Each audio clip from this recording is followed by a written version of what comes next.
आज का हमारा पहला प्रश्न है, स्वतंत्र भारत में राज्यसभा की पहली बैठक किस वर्ष हुई? इसका सही आंसर है 1952। अगला प्रश्न है, निम्नलिखित में से किस संशोधन द्वारा 6 से 14 वर्ष की आयु के सभी बच्चों को निःशुल्क और अनिवार्य शिक्षा को मौलिक अधिकार बनाया गया? इसका सही आंसर है 86वां संविधान संशोधन। अगला क्वेश्चन है, संविधान के किस संशोधन ने आईसीएस अधिकारियों के विशेषाधिकारों को समाप्त कर दिया और संसद की उनकी सेवा शर्तों को निर्धारित करने का अधिकार दिया? इसका सही आंसर है 28वां संशोधन अधिनियम 1972। संविधान के 74वें संशोधन द्वारा 12वीं अनुसूची में जोड़े गए मदों की संख्या कितनी है? इसका सही आंसर है 18।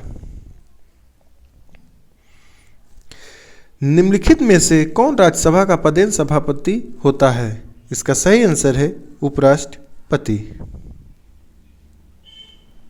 अगला प्रश्न है, निम्नलिखित में से किसे भारत के संविधान द्वारा मौलिक अधिकारों पर उचित प्रतिबंध लगाने की शक्ति दी गई है? इसका सही आंसर है संसद। अगला प्रश्न है, अपने कार्यकाल की शक्तियों के प्रयोग के लिए राष्ट्रपति को डैश के प्रति जवाबदेह बनाया गया है? इसका सही आंसर है उपरोक्त में से कोई नहीं। यह राष्ट्रपति के। अगला प्रश्न है, भारत सरकार अधिनियम 1935 के तहत अवशिष्ट शक्तियां किसे दी गई थी? इसका सही आंसर है गवर्नर जनरल और वायसराय। अगला प्रश्न है, निम्नलिखित में से कौन संविधान सभा की महिला सदस्य नहीं थी? इसका सही आंसर है नेल्ली सेन गुप्ता। किस मामले में सर्वोच्च न्यायालय ने कहा कि प्रस्तावना में संशोधन किया जा सकता है? इसका सही आंसर है केशवानंद भारती केस। अगला प्रश्न है, स्वतंत्र भारत की पहली कैबिनेट में विदेश और राष्ट्रमंडल संबंधों का पोर्टफोलियो किसके पास था? इसका सही आंसर है जवाहरलाल नेहरू। साइमन कमीशन की सिफारिशों को निम्नलिखित में से किसमें शामिल किया गया था? इसका सही आंसर है भारत सरकार अधिनियम 1935। अगला प्रश्न है, किस अधिनियम ने लंदन में भारत के लिए उच्चायुक्त का एक नया कार्यालय बनाया और उसे भारत के राज्य सचिव द्वारा किए गए कुछ कार्यों को स्थानांतरित कर दिया गया? इसका सही आंसर है 1919। नए राज्य के निर्माण या राज्य के नाम में परिवर्तन के लिए निम्नलिखित में से किस अनुसूची में संशोधन की आवश्यकता है? इसका सही आंसर है पहला। अगला प्रश्न है, मौलिक अधिकारों के संबंध में निम्नलिखित में से कौन सा कथन सत्य है? इसका सही आंसर है आपातकाल के दौरान उन्हें निलंबित नहीं किया जा सकता। अगला प्रश्न है, राज्य नीति के निर्देशक सिद्धांतों को किस देश के संविधान से अपनाया गया है? इसका सही आंसर है आयरलैंड। अगला प्रश्न है, निम्नलिखित में कौन सा विश्व का पहला और सबसे पुराना संघ है? इसका सही आंसर है यूएसए। अगला प्रश्न है, कौन तय करता है कि लाभ का पद क्या है? इसका सही आंसर है संसद। अगला प्रश्न है, संविधान का कौन सा भाग संसद के संगठन, संरचना, अवधि, अधिकारियों, प्रक्रियाओं, विशेषाधिकारों, शक्तियों आदि से संबंधित है? इसका सही आंसर है भाग 5। अगला प्रश्न है, प्राक्कलन समिति के अध्यक्ष की नियुक्ति कौन करता है? इसका सही आंसर है लोकसभा के अध्यक्ष। अगला प्रश्न है, जनहित याचिका की अवधारणा किस देश में उत्पन्न हुई? इसका सही आंसर है अमेरिका।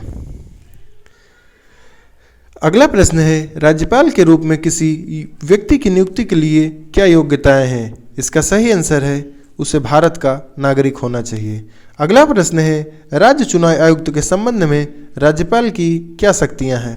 इसका सही आंसर है वह राज्य चुनाव आयुक्त के कार्यालय का कार्यकाल तय करता है। अगला प्रश्न है, मुख्यमंत्री के वेतन और भत्ते कौन तय करता है? इसका सही आंसर है राज्य विधानमंडल। अगला प्रश्न है, निम्नलिखित में से कौन सा सर्वोच्च न्यायालय और उच्च न्यायालय दोनों के अधिकार क्षेत्र में आता है? इसका सही आंसर है मौलिक अधिकारों का संरक्षण। अगला प्रश्न है, निम्नलिखित में से कौन से ग्राम न्यायालयों की स्थापना के कारण थे? गरीबों और वंचितों की न्याय तक पहुंच, भारत के विधि आयोग ने ग्राम न्यायालय पर अपनी 114वीं रिपोर्ट में ग्राम न्यायालयों की स्थापना का सुझाव दिया, गरीबों को न्याय उनके द्वार पर, नीचे दिए गए कुछ सही विकल्प का चयन करें। इसका सही आंसर है 1, 2, 3, मतलब तीनों सही हैं। अगला प्रश्न है, ग्राम न्यायालय निम्नलिखित में से किसके द्वारा निर्देशित होता है? इसका सही आंसर है प्राकृतिक न्याय के सिद्धांत। अगला प्रश्न है, पेशा अधिनियम या विस्तार अधिनियम निम्नलिखित में से किस वर्ष में अधिनियमित किया गया था? इसका सही आंसर है 1996। अगला प्रश्न है, अधिसूचित क्षेत्र समिति द्वारा किस प्रकार के क्षेत्रों का प्रशासन किया जाता है? इसका सही आंसर है उन दोनों का।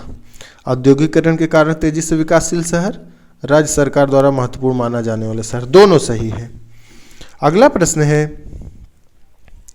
स्थानीय सरकार की केंद्रीय परिषद की स्थापना कब की गई थी? इसका सही आंसर है 1954। अगला प्रश्न है, अंडमान और निकोबार द्वीप समूह किस उच्च न्यायालय के अधिकार क्षेत्र में आते हैं? इसका सही आंसर है कलकत्ता। अगला प्रश्न है, निम्नलिखित में से किस अनुच्छेद में अधीनस्थ न्यायालयों के संगठन को विनियमित करने के प्रावधान है?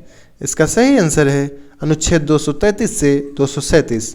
अगला प्रश्न है, कौन सा अनुच्छेद समाज में गरीब और कमजोर वर्गों को मुफ्त कानूनी सहायता प्रदान करता है और सभी के लिए न्याय सुनिश्चित करता है? इसका सही आंसर है अनुच्छेद 39 का ए। अगला प्रश्न है, निम्नलिखित में से किस समिति के अनुसार राज्य स्तर के नीचे लोकप्रिय पर्यवेक्षण के तहत जिला विकेंद्रीकरण के लिए पहला बिंदु होना चाहिए? इसका सही आंसर है अशोक मेहता समिति। अगला प्रश्न है, निम्नलिखित में से कौन से 73वें संविधान संशोधन अधिनियम 1992 के अनिवार्य प्रावधान हैं? इसका सही आंसर है केवल 1 और 2। किसी गांव या गांवों के समूह में ग्राम रक्षा का आयोजन, ग्राम मध्यवर्ती या जिला स्तर पर पंचायतों की सभी सीटों के लिए प्रत्यक्ष चुनाव। अगला प्रश्न है, सीमा शुल्क, उत्पाद शुल्क और सेवा कर अपीली न्यायाधिकरण का गठन कब किया गया था? इसका सही आंसर है 1982। अगला प्रश्न है, नेशनल ग्रीन ट्रिब्यूनल का मुख्यालय कहाँ है? इसका सही आंसर है नई दिल्ली। अगला प्रश्न है, भारत के वित्त आयोग का गठन कौन करता है? इसका सही आंसर है राष्ट्रपति। अगला प्रश्न है, परिसीमन आयोग द्वारा जारी किए गए आदेशों के बारे में निम्नलिखित में से कौन सा कथन सही है? इसका सही आंसर है वे अंतिम है और किसी भी अदालत में चुनौती नहीं दी जा सकती। अगला प्रश्न है, निम्नलिखित में से किस अधिनियम के कारण राज्य सूचना आयोग का गठन हुआ? इसका सही आंसर है 2005 की सूचना का अधिकार अधिनियम। अगला प्रश्न है, राज्य के महाधिवक्ता को हटाने का अधिकार किसे है? इसका सही आंसर है राज्यपाल। अगला प्रश्न है, निम्नलिखित में से किसे केंद्रीय सतर्कता आयुक्त को हटाने का अधिकार है? इसका सही आंसर है राष्ट्रपति। अगला प्रश्न है, निम्नलिखित में से कौन सी लोकपाल की स्वीडिश संस्था की विशेषताएं हैं? इसका सही आंसर है उपरोक्त सभी कार्यपाल। अगला प्रश्न है, किस वर्ष भारत सरकार ने शास्त्रीय भाषा नामक भाषाओं की नई श्रेणी बनाने का निर्णय लिया? इसका सही आंसर है 2004। अगला प्रश्न है, निम्नलिखित में से किस भाषा को शास्त्रीय भाषा का दर्जा दिया गया है? इसका सही आंसर है 1, 2, 3, 4 तमिल, संस्कृत, कन्नड़, मलयालम। अगला प्रश्न है, एंग्लो इंडियन समुदाय के लाभ के लिए शैक्षिक अनुदान के संबंध में संविधान के किस अनुच्छेद में विशेष प्रावधान है? इसका सही आंसर है अनुच्छेद 337। अगला प्रश्न है, किस वर्ष में सर्वोच्च न्यायालय ने फैसला सुनाया कि शारीरिक स्वायत्तता एक व्यक्ति के यौन अभिविन्यास के दायरे में आती है और निजता के अधिकार के अंतर्गत आती है? इसका सही आंसर है 2017। पौधा किस्म और कृषक अधिकार संरक्षण अधिनियम किस वर्ष बनाया गया था? इसका सही आंसर है 2001। अगला प्रश्न है, ह्यूमन इम्यूनोडिफिशियंसी वायरस और एक्वायर्ड ह्यूमन डिफिशियंसी सिंड्रोम रोकथाम और नियंत्रण अधिनियम किस वर्ष लागू किया गया? मतलब HIV और एड्स। यह रोकथाम नियंत्रण अधिनियम किस वर्ष लागू किया गया था? 2017। आज का हमारा लास्ट प्रश्न है, न्यूनतम मजदूरी अधिनियम किस वर्ष में अधिनियमित किया गया था? 1948। तो आज आप लोगों के लिए एक होमवर्क रहेगा कि वर्तमान राष्ट्रपति कौन है, वर्तमान प्रेसिडेंट कौन है। Thank you. अगर आप लोगों को ये वीडियो अच्छी लगी तो अपने दोस्तों को शेयर ज़रूर कीजिए।